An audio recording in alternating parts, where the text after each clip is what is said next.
Hi friends, இந்த song எனக்கு பிடிச்ச சாங் உங்களுக்கு பிடிச்சிருந்தா லைக் பண்ணி ஷேர் பண்ணி கமெண்ட் பண்ணுங்க. வந்து வீடு அந்தியில் வந்து வீடு முந்தியில பந்தி வைக்க வேணும்.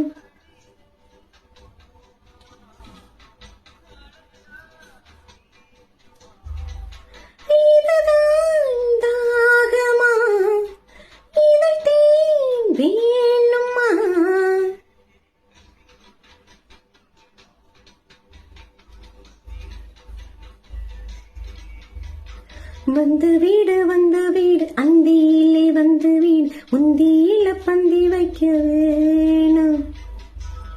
இந்த சாங் என்னால் முழுசாக போஸ்ட் பண்ண முடியாதுங்க ஃப்ரெண்ட்ஸ், அது காப்பிரைட் வந்துருது. அதனால எனக்கு நான் ஷார்ட்ஸாக தான் போடுறேன். ஒரு 3 பார்ட்டாக போட்டு விட்றேன். கண்டிப்பாக பாருங்கள், எனக்கு சப்போர்ட் பண்ணுங்க.